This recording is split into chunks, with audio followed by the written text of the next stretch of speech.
happy to be here. I'm Patti Whitney-Wise. I'm the director for the Oregon Hunger Task Force and our nonprofit arm, Partners for Hunger Free Oregon.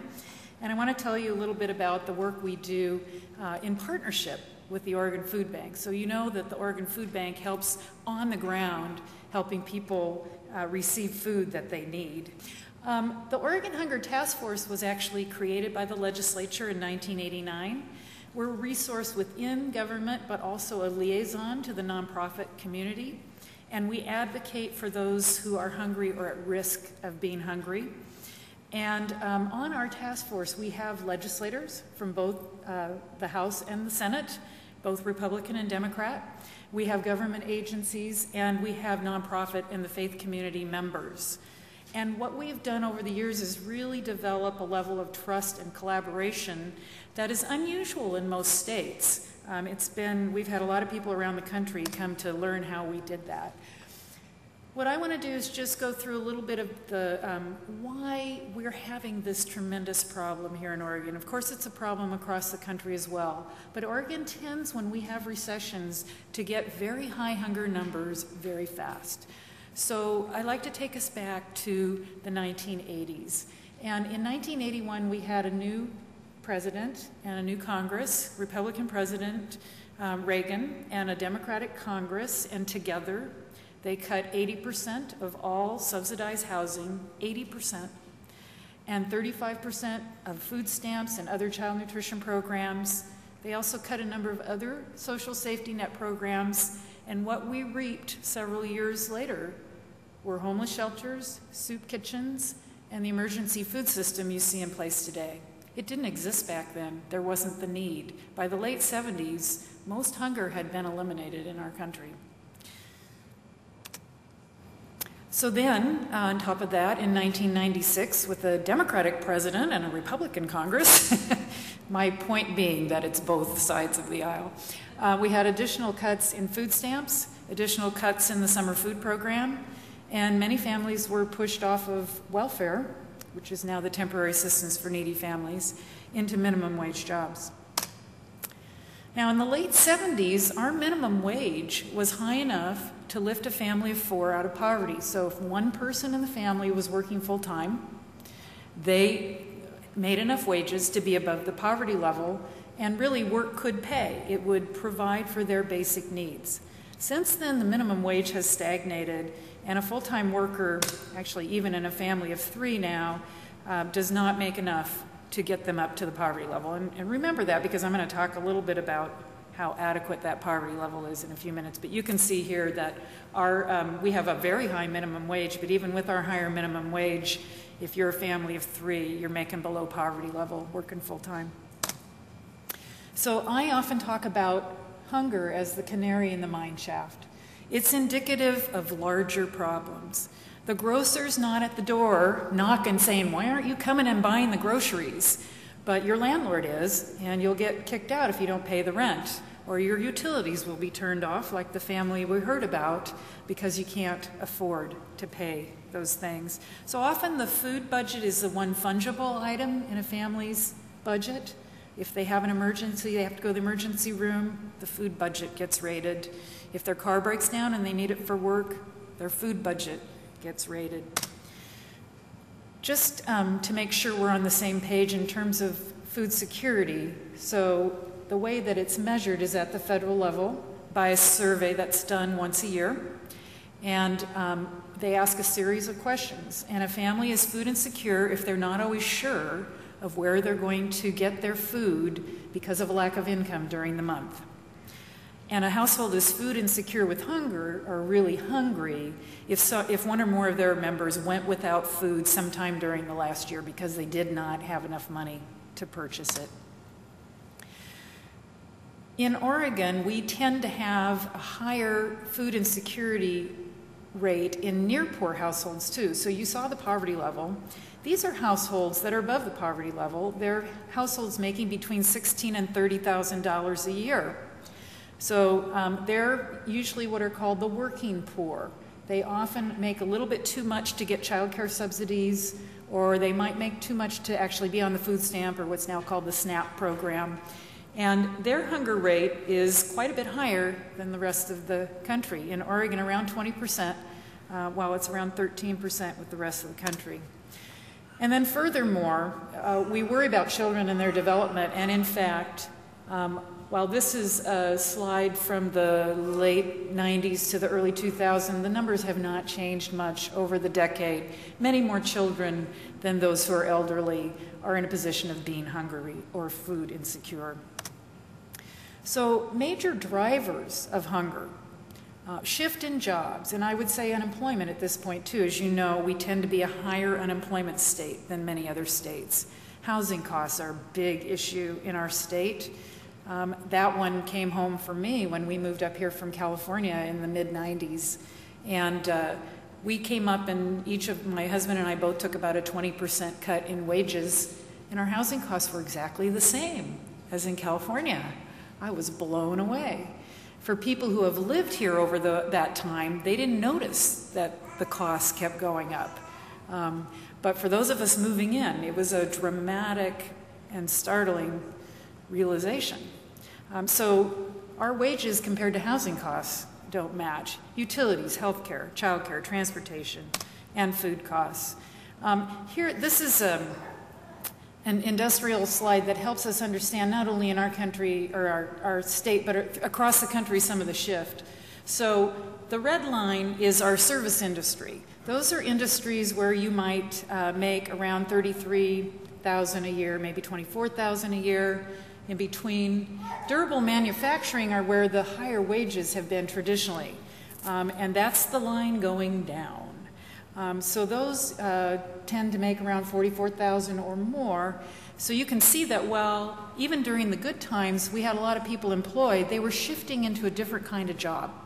So where they might have been in manufacturing originally, they were shifting into the service industry and making a lot less money a year, so already beginning to struggle to meet their expenses on a regular basis. And this one, you could replace any community in Oregon. This happens to be Portland from 1990 to 2005. Your pink line on the bottom, that shows wages. The black line up above shows housing costs. So you can see the disparity there, that housing costs have gone up dramatically faster than wages. And that's continued to happen even with the downturn in the economy. While housing prices have come down a little bit, a lot more people have lost their jobs, so we're still in a bad situation when it comes to housing. And then here you see on the very far side 10%. That was the increase in the Oregon median income. And look at the heating oil increase, gas increase, electricity increases, again, really outstripping wages. This for me, I want to go back to the poverty level because this for me really helps to clarify what's wrong with our poverty level. The federal poverty level was based on a family's income and expenditures in the 1950s. And in the 1950s, they spent a third of their income on food, a third of their income on housing, and a third of their income on everything else. They expected one parent to stay home with the kids. There's no child care added in there. So for today's average family where they're paying child care expenses, it may look like they're making above poverty wages, but once you figure out child care expenses in there, they're way below. And just in case you don't know, the way they figure the poverty level, they take the cost of food and they multiply it by 3. Because that's how they, you spend a third of your income on food. A typical family today only spends about 10% of their income on food, so you can see where the poverty level adjustments are not realistic for what it really costs to meet your basic needs today. So, and in the food stamp program, we have about tripled participation since the year 2000. We've done a lot of work on outreach and simplifying it for people here in Oregon. We have one of the largest participation rates in the country. And so we've gone from bringing in about $192 million a year in federal money to bringing in over $1 billion a year in federal money for the food stamp program, which is now the SNAP program, the Supplemental Nutrition Assistance Program. And this particular slide just gives a little bit of a breakdown by ethnicity. We're fairly decent here. We could do a little more outreach to the Hispanic community percentage-wise, but we have pretty good participation among the various groups.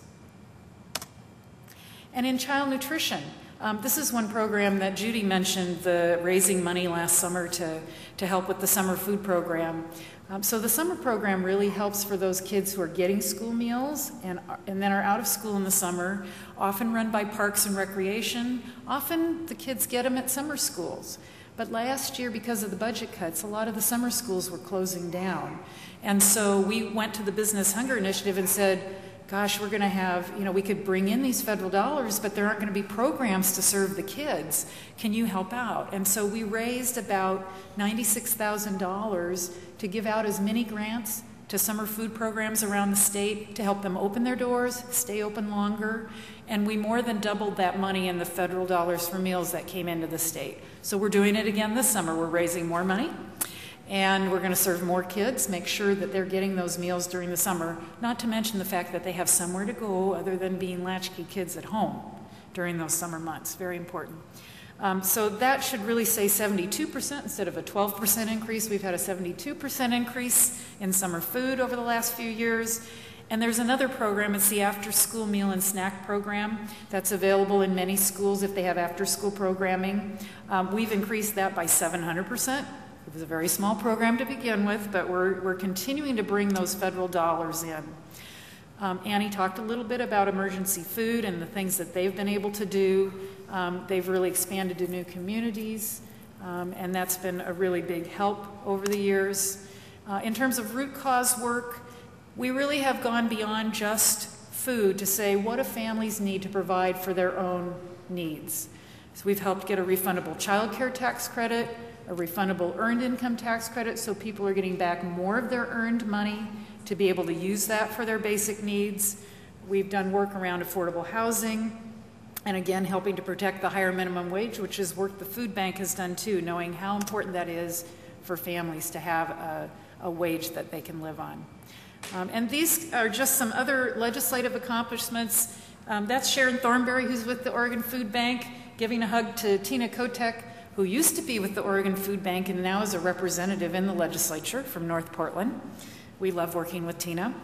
And so we've done some improvements in the welfare program, so people are put into programs that really help them get the kind of jobs that they can do and be successful. That's been really great.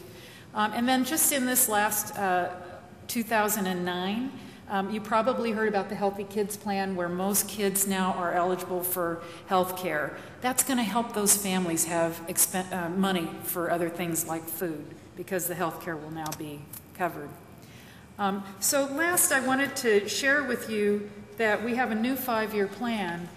We did an original Act to End Hunger. We made progress out of 30 of the 40 items over the 5 years, and we have a brand new one now.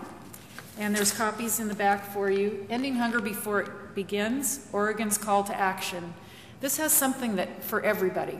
It has all levels of activity, and I have particularly extra executive summaries back there that gives ideas for the first 2 years. What are the things we really want to accomplish in these first 2 years? A lot of them are policy issues, because ultimately, if we can help families have enough income to provide for themselves, that's the best thing we can do for folks. In the meantime, we'll continue to provide the services, but we really need to look at the policy arena where we can make sure people have that ladder to be able to climb up to success.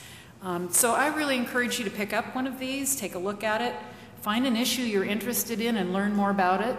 Call us, find out how you can get involved in one of those issues, because it will take all of us together to make Oregon a place where people can thrive with their own resources. I want to thank you very much for your time.